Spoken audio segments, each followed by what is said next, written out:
Yo, what's going on, snipers, and welcome back to our Atlanta Thrashers franchise mode here in NHL 21. So in last episode we had free agency and we picked up a few new pieces for this team. As you can see here, we brought in Alex Kolik. He was probably our best signing that we made.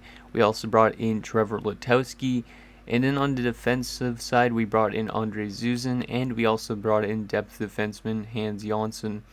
Now, I did ask you guys if there was any trades we should be making because this team is over-simulating to start the season, and I don't really want to be a good team right out of the gate. So I asked you guys who we should be trading away and that sort of thing, and what we should be looking for in return. Now, the first comment is from HawksFan88. He says, I think you should move Caberlet and Tremblay so your defense gets worse. And then Yanni Pekka actually replied to that. He says, agreed. Maybe also moving Stefan with a decent prospect for an early pick. Giving Bergeron third line time would help him grow a bit quicker, in my opinion. He says also Byron Defoe needs to go too. So that's 4 different players that we could be trading in this episode. We're probably going to be trading them away for picks. But I also mentioned to both of these guys, I said we wouldn't be able to play actual 2003 players unless we were to trade for them. Like, we'd have to call up random guys from the AHL. So Hawks fan says I would say get some picks and bring back some mediocre depth defenders so your lineup could still be realistic. While Yanni Pekka says I haven't seen much of the roster as a whole, but with this episode there's some familiar names even from my youth available. If you're going to tank to get prospects, I'd say get as much picks as possible and maybe try and move up for Malkin or next year's top pick for Sid. Either way, some of the overperforming guys should go. So yeah, that was one big giant comment from both those guys, so I appreciate it, guys, for that comment. We'll probably trade away Caberlet, Tremblay. We'll probably also trade away Stefan and also Byron Defoe just because we want this team to be as weak as possible. There is one NHL guy I'll probably bring in, which would be the goaltender to replace Defoe. But pretty much everybody else I'd probably just be trading for picks at this stage. We also got a comment from Kegorodov. He says if the team keeps playing well, might as well run with it. If the guys have good seasons, that should increase their value in overall, which would open up some trading changes, which is pretty much true. I didn't even think of that, because if these guys actually start simulating really well, their trade values are going to go up, and teams are going to have to give up more to get them. So we could always hold on to somebody like Patrick Stefan until the trade deadline, and then move him potentially, because his value might be a bit higher then, because he is currently leading us in points. So I don't know if we want to do that, but we might be a bit too good by then, so that's the only problem. But yeah, we're just going to trade away all 4 of those players that were mentioned in the previous comment, and then yeah, we'll continue simulating just because I want to offload as much contracts as possible. And then yeah, like I said, we'll call up some guys from the AHL. So the first trade we are going to make is with Byron Defoe, because as I was just mentioning, Byron Defoe, he has to go. He's a little bit too old, and yeah, he's making a decent amount of cap hit for 1 year. The team we're going to be trading him to is the Nashville Predators, because there is a lot of teams with really bad goaltending combinations. Like Columbus actually wanted him, but I couldn't find a thing to trade for. But as you can see with Columbus, their goaltending situation, they're already running with Corey Crawford, who's 65 overall, and then they're running with some Halavich guy as the backup, who's a 63. So yeah, there's some teams with really questionable goaltending. But Nashville, basically, we are going to be trading Defoe straight up for Jan Lasik, because Jan Lasik is not making even that much, and he's only 24. He is decently young, and yeah, we might as well just bring in a younger option, and then I'll get rid of Byron Defoe to a team that actually wants him. So this deal should probably go through just because it's a pretty fair offer, and then hopefully it helps Nashville out a bit. And hopefully Lasik maybe could become a decent starter for us next season, even though he does only have backup potential. He's also actually is a minor starting goalie, which is kind of weird, but we'll still bring him in anyways. So Lasik for Defoe, and that's rejected. Huh. I guess maybe they don't like the cap hit. Let's just retain a little bit of cap if we can. Actually, we can't retain cap when there's no salary cap. Huh. That's interesting. I didn't know that. Okay, well, we'll add some other stuff to this deal then. I don't know what I could add that I don't want. I do have some late round picks. I'll just give in my 7th, because we do have 2 6th rounders. Might as well just give in a 7th into this deal. It's a lot to give up for somebody just like Jan Lasik, but it should go through. And it's still rejected. Huh. That is strange. They want both of those pieces. I don't want to give up. I could give up one of the 6th rounders. You know what? Yeah, well, let's just give them Calgary 6th. I don't really care. There you go. So there is our trade with Byron Defoe. So Jan Losick is now going to be our backup goaltender to Milan Halinica.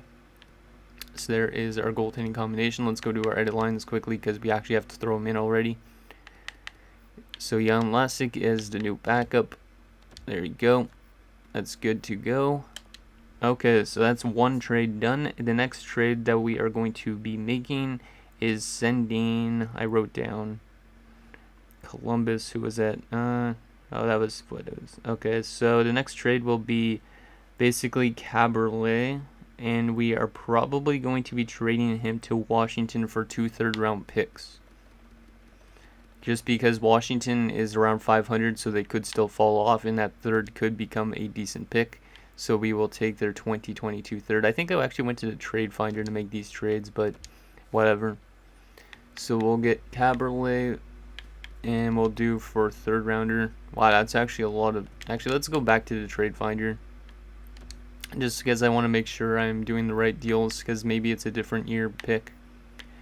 So Caberlet, let's just go here, and in Washington's deal, 2 third-round picks. So Caberlet headed to the Caps for a 2022 third-rounder and a 2023 third-rounder. Good luck in Washington. We're going to have to call up some guys, so we'll just call up the best defenseman from the AHL, which is going to be Gernak. We don't actually have a lot of players we could call up, so we'll just go quickly to edit lines and throw in Hans Janssen for the time being. This team hopefully will fall off a cliff with this, these deals. There you go, Hans Janssen is in. And then we'll just throw in a random guy that the computer gives us. There you go, Jackson Alexander, who's only 20 years of age. Interesting. So there's our first trade, or actually our second trade of the episode. And then Yannick Tremblay, I'm going to be trading to the Minnesota Wild for 2 second-round picks. I think this should be a fair deal because Minnesota is still not a great team by any sense, but yeah, we should be able to get that 2nd rounder. Actually, I need to go to us because we're on the trade finder, right? So I need to go to us and give them Tremblay. Might as well get rid of these guys while they have high value, and they all have like 1 year left pretty much. So Tremblay, and Minnesota will take your... Actually, you're offering a 2nd and a 3rd now. Before they were offering 2 seconds, but I think I'll take still from them because the Rangers are still a good team. Tampa's a good team, so that those picks would probably be late. Columbus actually could be a rebuilding team with their 2 bad goaltenders. You know what? Yeah, we're going to trade them to Columbus instead. Best of luck in Columbus, Yannick. Thank you for your time here. Offloading on everybody. At least there's no morale, because or else the team would be like losing a lot of morale. And we'll call up this Jensen Abo guy. But yeah, I don't know if we're going to actually trade for players that really played. Like, we could always trade for them at the deadline if we need to. So we'll just throw in who is the depth defenders. Gernak is an offensive defenseman. I'll throw in Jensen Abo instead. There you go. And apparently we also have to go to our shootout lineup. We'll just throw in a random player who is in there, like Patrick Stefan. Actually, Patrick Stefan's getting dealt, so we'll throw in Barteshko. Okay, and then we'll just go best lines down here in the AHL. There we go. There's another trade done.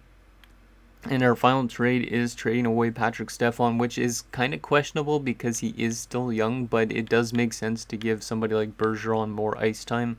So it kind of makes sense, so we'll trade him away. He's got a lot of value. And we'll get 2 second-round picks from, who was it? I was going to trade him to Columbus, but Columbus does still want him, but they'd give up a 2nd and a 3rd. I think I'll trade him to the Montreal Canadiens. Yeah, I'll trade him to Montreal, because Montreal I don't think is super good still at this time. So, best of luck in Montreal, Patrick, and hopefully you don't become that bust that you were. That's a good pickup, though, for Montreal. And we're going to have to call up somebody again from the AHL, which in this sense we are going to... Actually, no, we don't really. Well, this moves Snyder up to... Actually, maybe we'll play Bergeron's 2nd line. Yeah, why not? And then we'll throw in Svartfidet into our lineup. And then depth-wise, we still got Gernak. I should still call up somebody from the AHL. Maybe Christian Reichel. He is listed as a fourth liner, which is really weird. Yeah, you know what? We'll just call up, actually, I'll call up Gogula, I think, because Gogula was really good last season. Might as well just have Gogula as a depth guy. There you go. And then we'll just go best lines down there into minors again. Perfect. Okay, so we are good to go. And those are all the trades we're going to make. So we should be a lot worse of a team now that we are running with this. But yeah, those are our 4 trades that we're going to make in this episode. And like I said, we might make some more trades at the trade deadline to bring in real 2003 players. But for now, I don't really need to because I just want this team to be bad. So let's go 1 month at a time. And we'll probably go up to maybe the trade deadline in this episode. And no, I'm not making any trades with Hans Janssen right now. This team should tank pretty well, hopefully. Unless for some reason Jan Lasik as a backup was not a good option to bring in. Because if Jan Lasik gets us to being a winning team, that would not be good. But we are staying still right around 500, which is not really that great. Because if back in these days you could still make the playoffs at a 500 record pretty much. So we want to be below 500. So we are 11-10, 1-3. And we are outside of a playoff spot by how much points was that? 6 points in our own division. And in terms of... we're only 1 point back of the Bruins. Yeah, we need to start losing games. Danny Heatley's playing really good, which is good to see. But I don't know if Heatley is one of those guys we want to keep around the entire time. Or if we want to actually trade him to the Sens like he was in real life. Because he is playing pretty good, but he's not a great fit for our top line is the only problem. But he's got 31 points in his first 25 games this year, which is pretty good. Let's go another month. See how this team does for the month of December. Don't want to change up the lineup. But yeah, hopefully we start losing games because, like I said, I just do not want to be a playoff team. It's not that I want to get necessarily Ovechkin first overall, but I would like to get somebody decent for our prospect pool. And Jensen Abo has been injured. We'll just go replace player. We just won 3 straight games. Can you stop winning, boys? Literally, I do not want to be a playoff team. I don't know how hard that is to ask. We shouldn't technically be a playoff team, but there is teams with way worse goaltending situations, so maybe that's the case. So we'll take Gernak out, and we'll throw back in Jensen Abo. There you go. Game against Carolina, we win 6-0. What the heck? We'll just replace Farfettet with a defenseman because I don't really care. And there's another 6-0 win. Wow.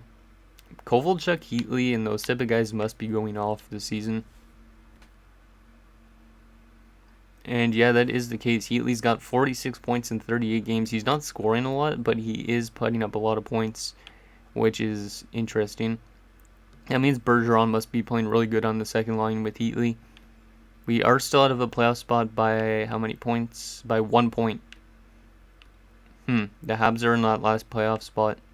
And then, yeah, the Devils are 8 points above us. So we're not going to make it in our own division probably. But if that Atlantic division still plays like shit, we might end up making the playoffs, which I don't like. So we'll probably go, right up to the trade deadline in this episode. I just want to take a quick look at player stats.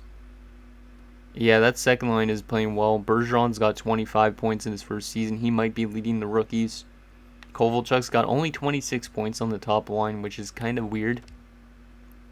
Because he had 75 points last year. He is off to a slow start this year. Barteshko has more points than Kovalchuk somehow. 33 points for Lubos Barteshko. So yeah, Barteshko and Heatley seem to have good chemistry, and then Bergeron must be as well. Maybe that addition of Lutowski was a bit too much because he's helping our offense out down there. And then let me just check the defense. Okay, wow. Tamer's a plus 23. And Jensen Abo's a plus 13. What the heck? This guy's a 63 overall. What the heck? Makes no sense. And then goaltending wise, Jan Lasik is over-simulating. He's got 4 shutouts this season. And how much with us? 3 shutouts in 16 games. Maybe I should not have brought in Lasik. Because Lasik seems to be like a cheat code. He's got already 3 shutouts with us and 8 wins. I just wanted to bring in a younger goaltending option. Like, it's hard to get really bad goaltending unless you decide to play like 60 overalls. Let me take a look at the rookie scoring just to see if Bergeron is number 1 in rookie scoring. Yeah, he's number 1 by only a bit, beating out Eric Stahl and Alvin Gill. Spets is also considered a rookie this year. Okay, we'll go one more month, or we'll still go right probably to the deadline, but I do not like how our team is somehow sibling this well. Like, I hope Vlasic just falls off the face of the earth in terms of points. Or not in points, I mean in save percentage and stuff, when we won 2 more straight games. Can this team stop winning games? Please? We should not be this good of a team. Unless we're playing really bad teams, but we literally just won 4 straight games, 5 straight games. 6 straight games, and now we're winning more. We're going to end up making the playoffs, I think, and Mark Savard's been injured. We'll just go to play his player, but I think we're going to end up making the playoffs, even if we don't want to. We're going to end up making the playoffs, because this team all of a sudden just took off this month. But we did lose multiple games there. Can we just lose every single game the rest of the season, please? Like, we should not be this good of a team. Like, sure, we have a good top 6 for the most part, but like, our team is nowhere near as good as some of the teams I've put together in like Detroit, and this team is already looking better. 26, 22, and 3. Yeah, we are in the first wildcard spot with 57 points. We now passed the Devils somehow. I just want this team to lose. Danny Heatley, you're playing way too good, man. 59 points in 51 games. I don't think I'm going to simulate much more, actually. Yeah, let's take a look at our player stats so far for the season, and then we'll take a look at the trading block and maybe decide if we want to make trades for next episode, because this team is over-simulating. Like, if we take a look at team stats for now, Detroit's currently the best team in the league, but goals for per game, we are currently the 5th best offensive team somehow. So it's probably Kovalchuk and Heatley, or just Heatley in general, but I don't know how we are up there in terms of goals for. Goals against per game, we are not great, which is good. We're like right here with 3.06. Our power play has been way too good, 23.6%. We have the best power play in the NHL. Okay, maybe we want to change our power play unit. And then penalty kill percentage, we are 83%, which is not great. Yeah, it's not great. So we've just been a really good power play team and a good offensive team, and that's the reason we're actually in a playoff spot right now. Let's take a look at player stats. So we'll start off with the centers so far. So Savard's got 44 points in 47 games. Snyder's got 33 points. He's kind of over-simulating a bit, but whatever. Maybe he's somebody we look to trade away to make this team worse. Bergeron, 30 points in 51 games. He's having a really good rookie season. Definitely going to get some good growth after the season. And then Svarfed has 20 points in 37 games as a depth guy. Wow, he's kind of over-simulating. Actually, not as a depth guy, as a 4th liner. He's actually a pretty good 4th line player to an extent. Huh.